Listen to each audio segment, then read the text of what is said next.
Current Alzheimer's treatments offer a stark, limited choice. Physicians can prescribe cholinesterase inhibitors that provide a modest, temporary delay in symptoms, or they can turn to newly approved anti-amyloid antibodies, which carry extremely narrow treatment windows and severe risks of brain bleeding and edema. These options highlight a regulatory bottleneck, where truly disease-modifying therapies remain absent. In 2023, research out of McGill University introduced a highly unusual dataset.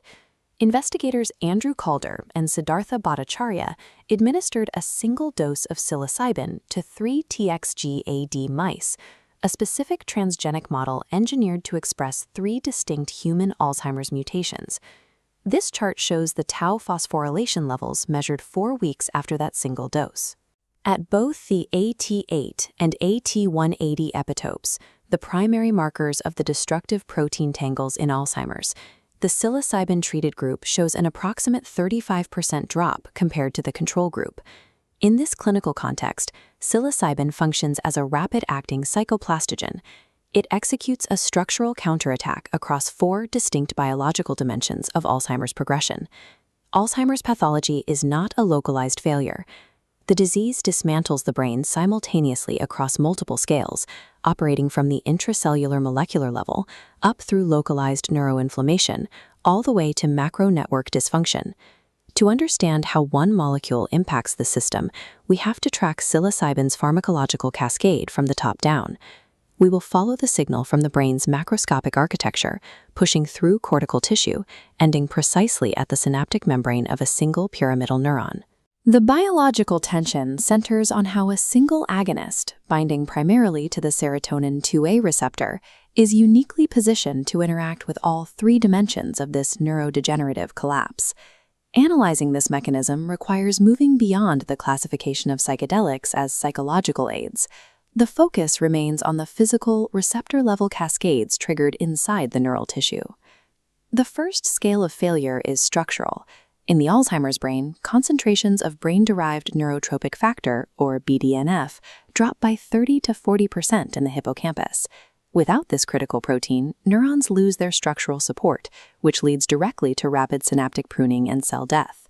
This diagram illustrates psilocybin's bypass mechanism. Normally, BDNF activates the TRKB receptor to maintain cell health. Psilocybin acts as a psychoplastogen that bypasses the missing endogenous BDNF entirely. It directly triggers the exact same TKB downstream signaling cascade without requiring the original protein to be present. By initiating this signaling cascade, psilocybin can rapidly force the growth of new dendritic spines on the pyramidal neurons. These are the physical sites of synaptic connection. The timeline of this structural growth is measurable in hours and days. This stands in sharp contrast to the decades-long timeline of neuronal degeneration that characterizes early-stage Alzheimer's. This pharmacological bypass artificially forces a surge of neuroplasticity. It triggers structural regrowth exactly where the Alzheimer's brain has lost its natural regenerative capacity. This cortical map highlights a structural paradox. The serotonin 2A, or 5-HT2A receptors that psilocybin targets, are the exact same receptors destroyed by the disease, showing up to a 40% reduction in density in the Alzheimer's cortex. With nearly half the targets gone, every surviving 5-HT2A receptor becomes a highly leveraged node for pharmacological intervention. These surviving receptors connect directly to the brain's immune axis. When psilocybin agonizes the 5-HT2A receptor, it initiates a signal that suppresses NF-κB. That is the master transcription factor driving inflammatory behavior in the brain's immune cells, the microglia. By inhibiting NF-κB, this receptor activation physically halts the production of specific pro-inflammatory cytokines, including interleukin-1 beta, tumor necrosis factor alpha, and the cytokine interleukin-6. Interrupting this localized inflammatory cascade removes the highly toxic microenvironment that amyloid plaques require to rapidly propagate and damage surrounding tissue. Moving past the cell membrane and inside the neuron, we encounter the structural microtubules. In Alzheimer's disease, hyperphosphorylated tau proteins begin detaching from the microtubules, causing the neuron's internal scaffolding to collapse. We can trace the pathway initiated earlier at the membrane.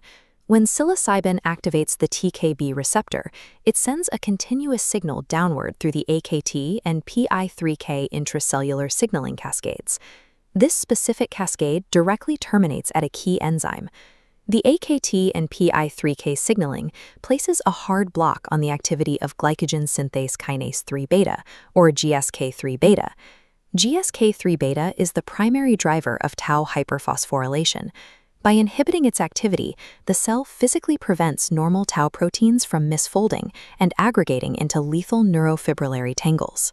This targeted enzyme inhibition is the specific molecular mechanism that explains the 35% drop in tau phosphorylation observed in the McGill transgenic mouse models. Zooming out from intracellular enzymes to whole brain networks, the pathology scales up to affect the default mode network. This is the system responsible for mind-wandering and self-referential thought. In early Alzheimer's, the default mode network exhibits a severe regulatory failure.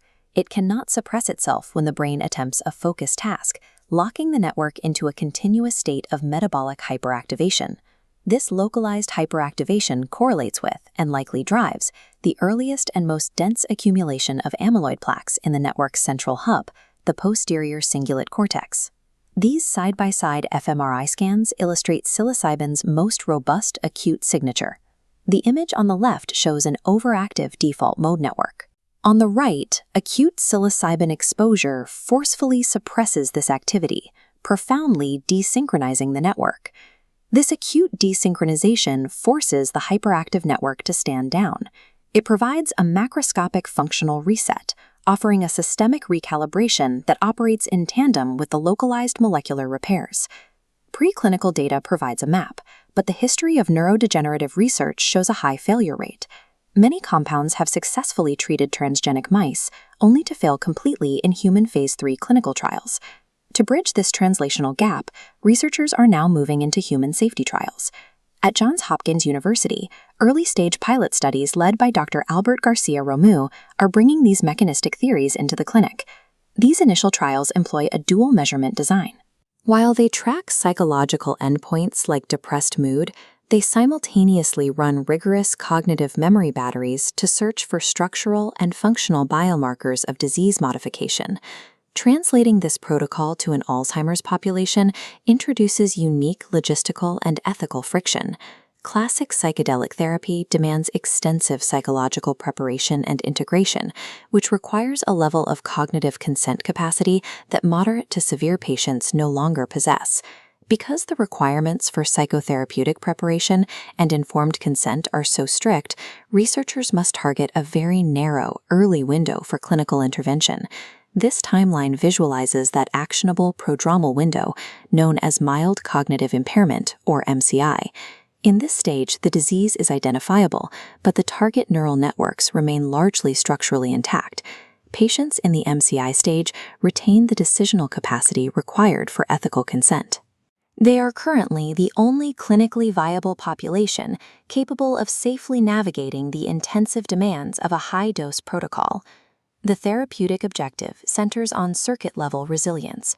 Rather than attempting to reverse established neurofibrillary tangles, the protocol aims to strengthen the surviving neural architecture to maintain functional capacity. The biological argument points to a singular intervention. It bypasses the collapse of BDNF, halts microglial inflammation at the 5-HT2A receptor, inhibits the tau-destroying GSK3 beta enzyme, and forcefully resets macroscopic networks.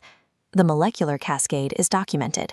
The ultimate horizon rests on clinical execution, translating this acute, multi-scale plasticity into persistent cognitive preservation for human patients.